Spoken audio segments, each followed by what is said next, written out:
again, I will call the meeting to order. And Casey, thanks for setting this up and getting the information out to everybody. I certainly appreciate it. So item number 2, are there any disclosures of pecuniary interest in the general nature thereof? Seeing none. Item number 3, adoption of the previous minutes, and those minutes were circulated and dated for September the 23rd, 2020 in the City Hall auditorium. Could I have a mover to adopt those? Councillor Gaffney will move, and a seconder. Bonnie, will you second those? Thank you. Yes, I will. Thank you.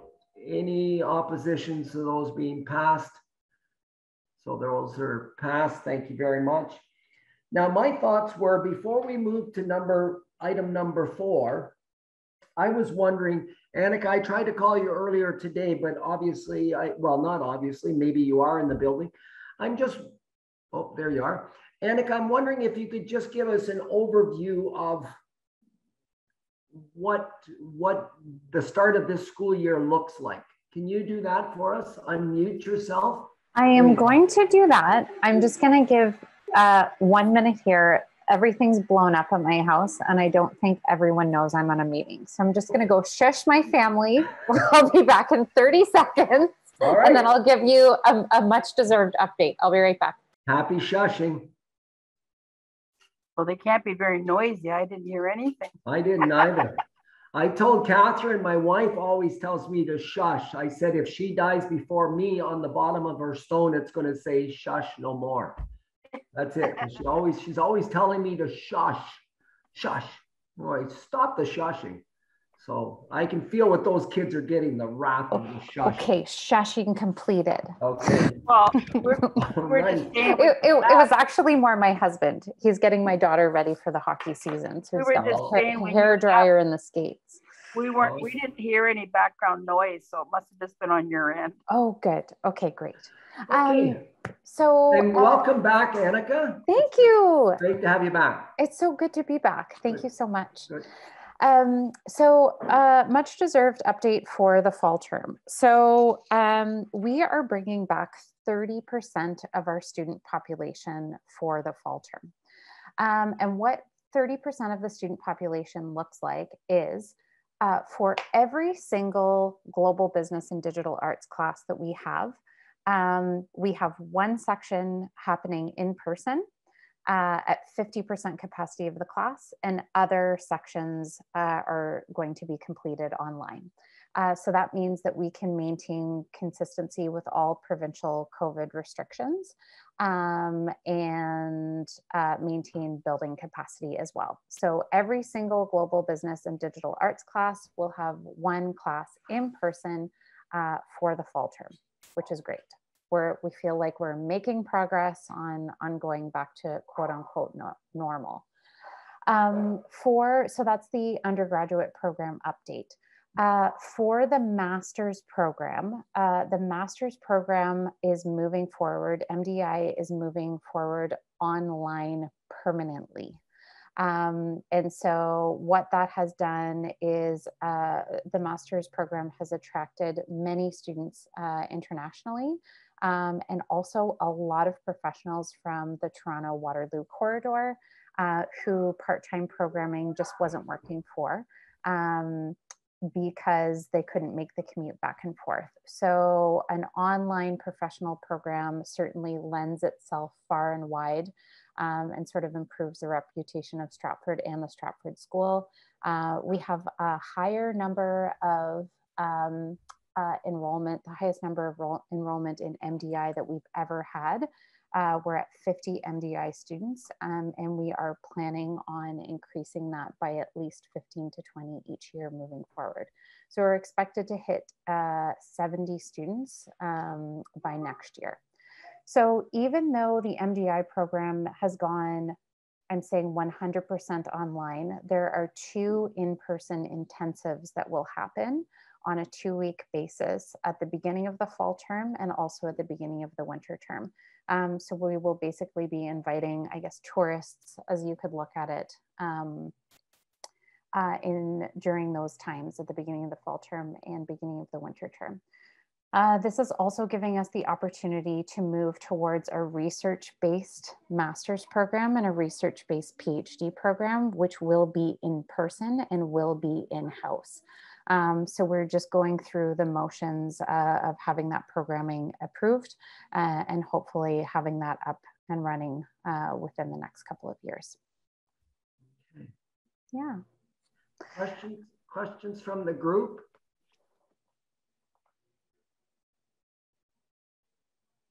Okay.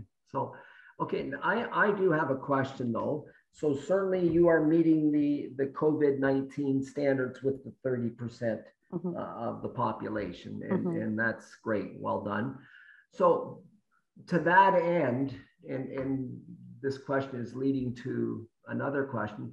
To that end, I would assume you're not doing any kind of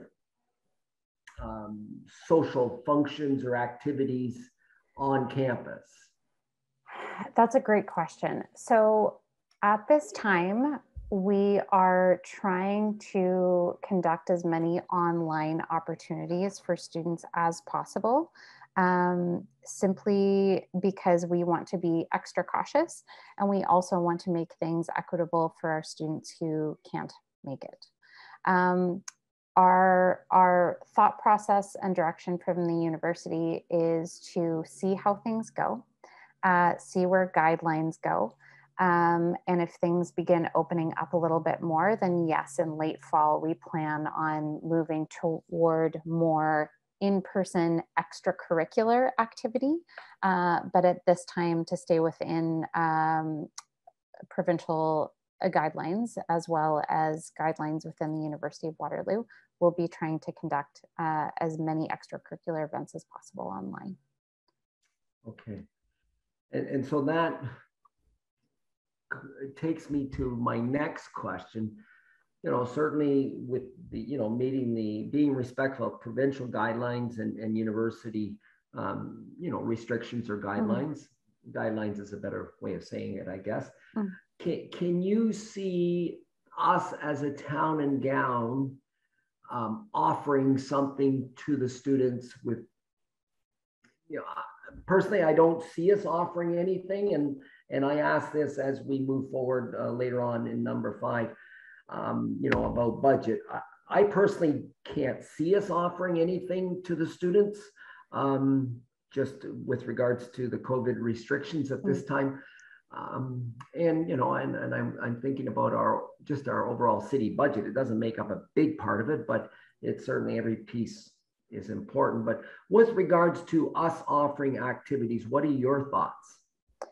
For the fall term, I mean, I think it would be a challenge to offer something in the fall term for 2 reasons. Number one, consistently changing restrictions, right?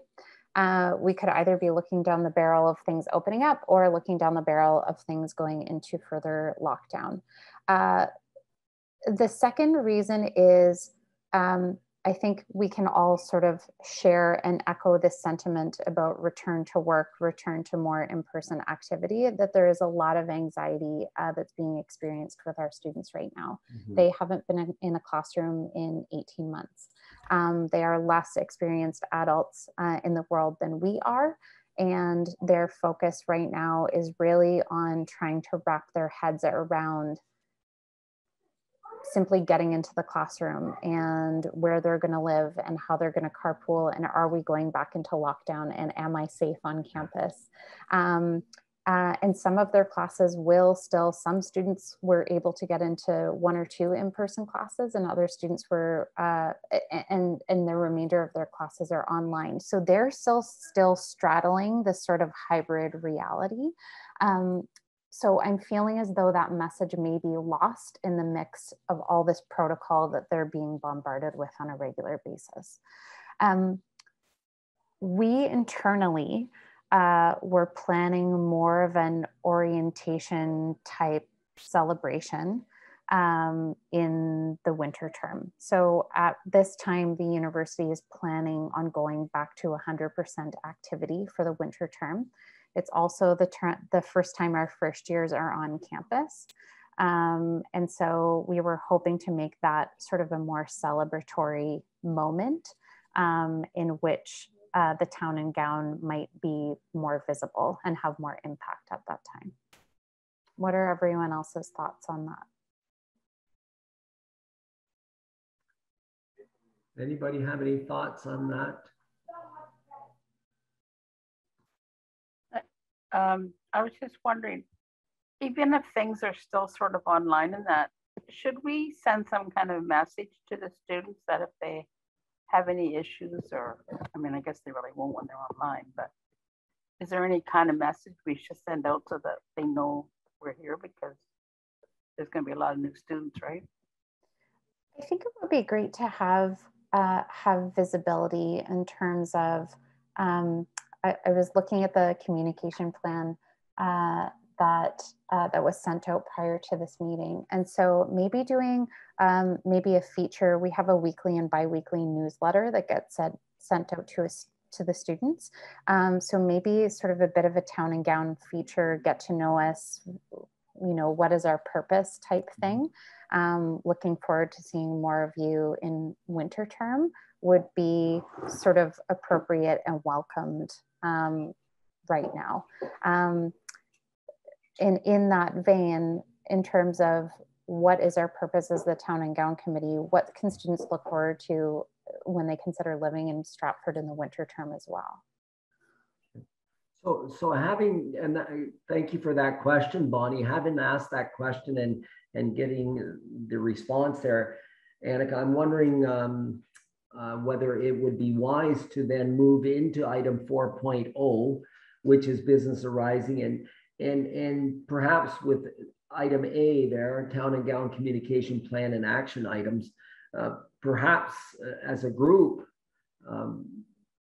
you know, give some thought to what a virtual welcome might appear, you know, look like, sound like, and certainly you outlined some of that in your discussion there in response to Bonnie's question.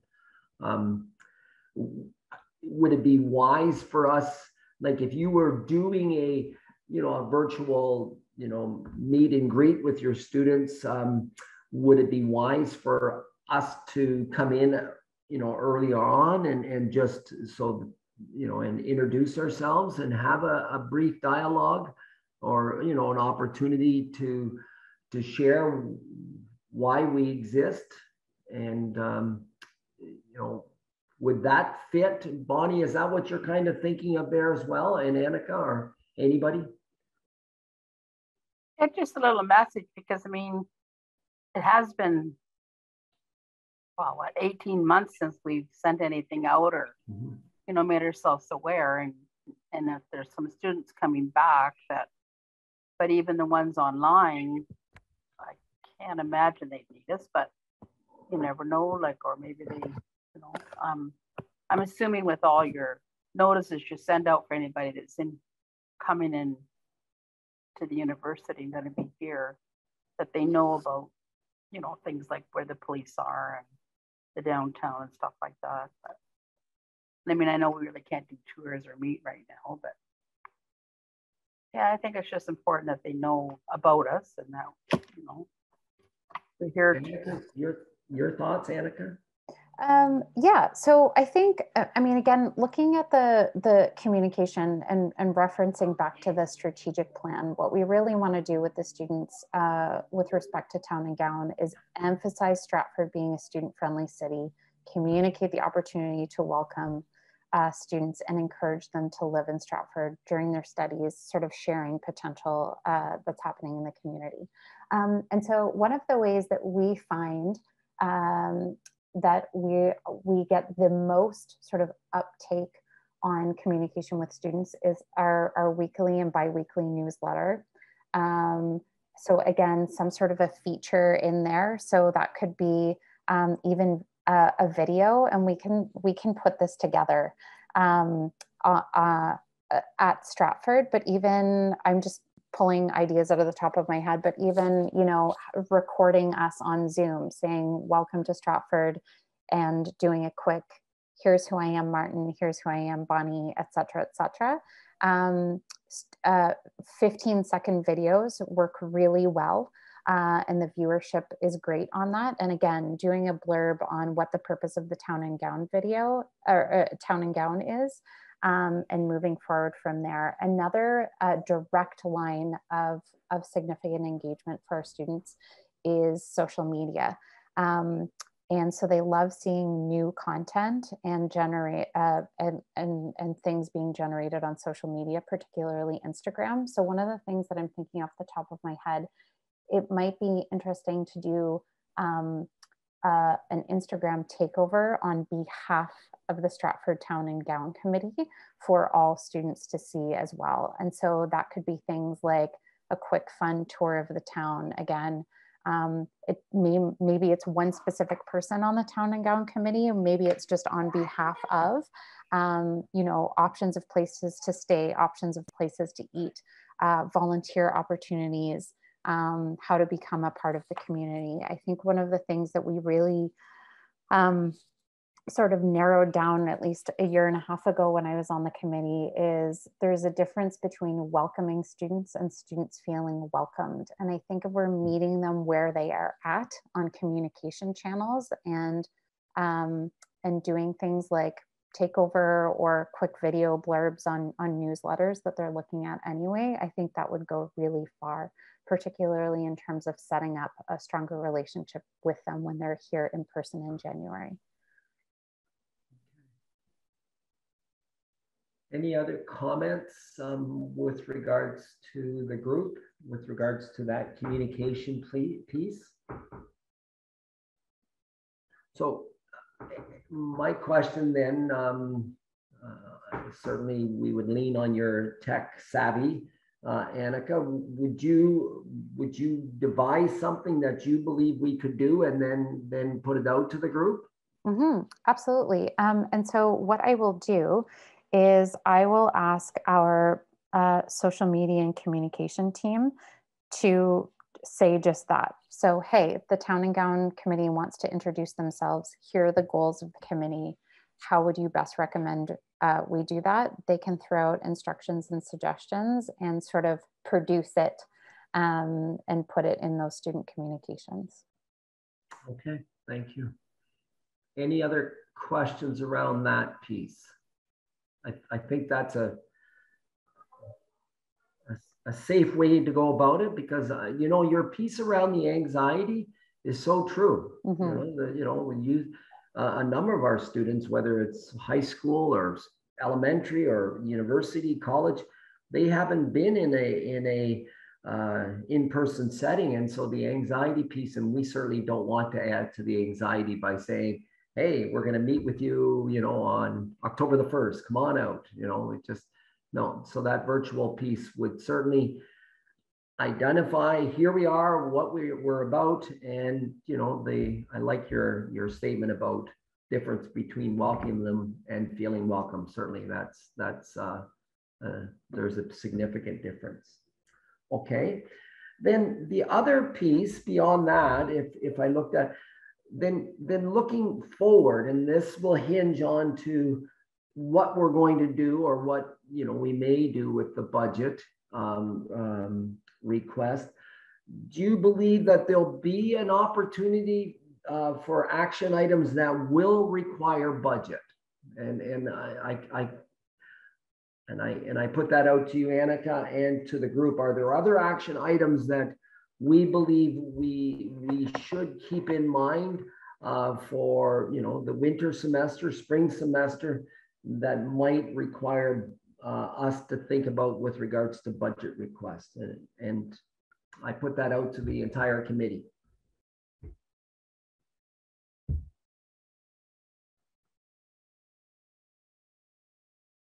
And certainly I'm comfortable with us saying, you know what, based on so much uncertainty, we're going to forego any action items, activities, events that would create a budget request. But I put that out to the group.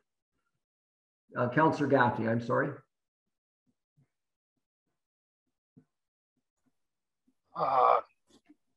through you, Mr. Chair, I think that there's no harm in making our normal request, because the things could change pretty quickly. And it'd be nice that we have the resources available in case they're needed. So I'm going to make a motion that we ask for the same number we asked for last year, Okay. based on the same criteria shown in the. All right. Can we do that once we get down to 5.0? Oh, sorry, I thought we were on 5.0. No, we're still on the action items and the idea that how it would impact the budget piece. Oh, But okay. yeah, certainly I respect what you're saying. So, okay, so let's bring that forward when we get there. So, okay, so any other, and I go back to you, Annika, I guess it's, I guess it's like so many things out there. It's kind of a wait and see. So I understand Councillor Gaffney thoughts around, if we put a request in, if we don't use it, then we don't use it. So, okay, I get that.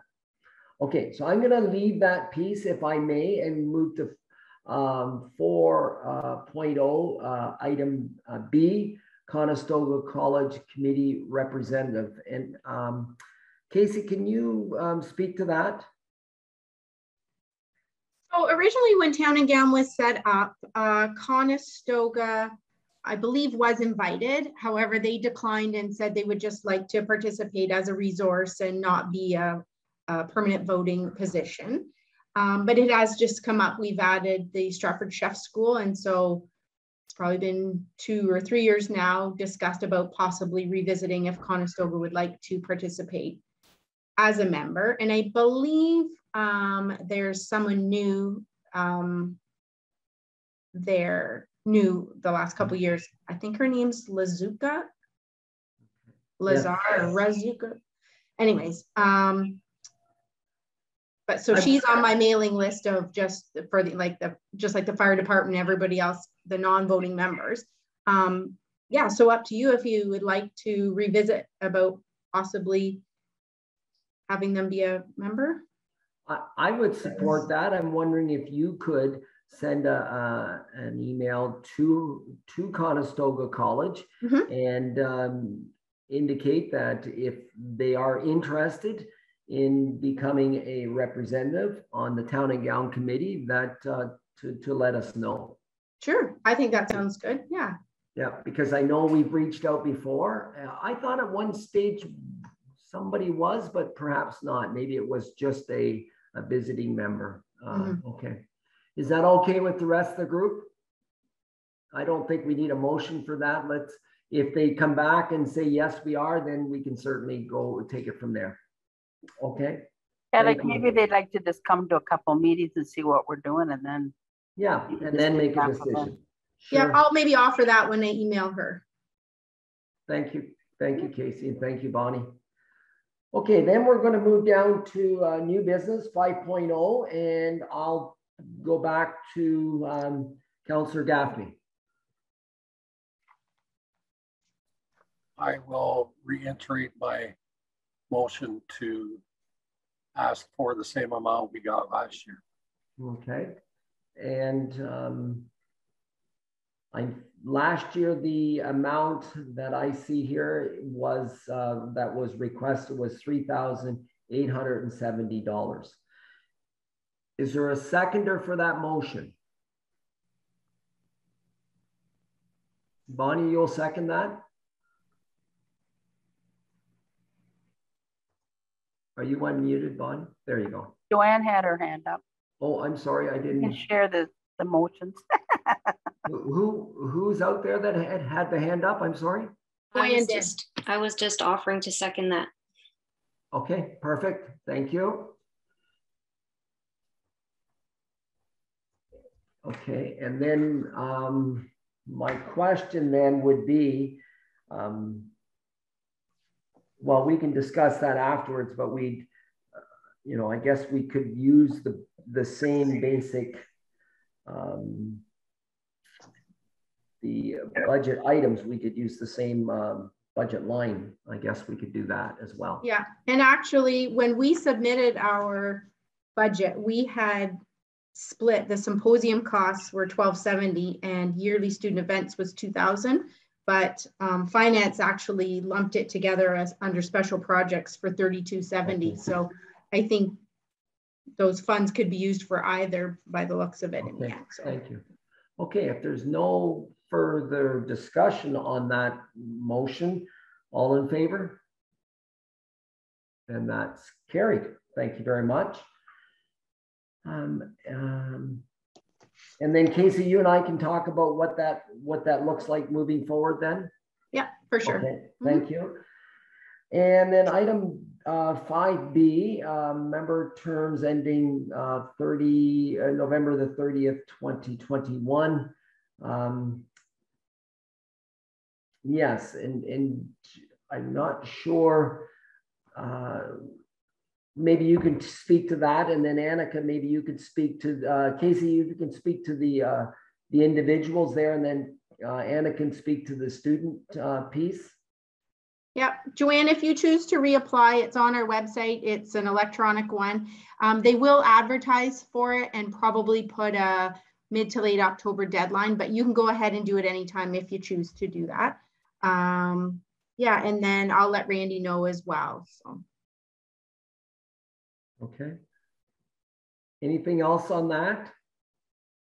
No, and if you, Annika, if there's, you know, the usual, if you can put the word out, I'm not sure if it changed before you left, but we do one student and an alternate student now. So we just have the one student voting position.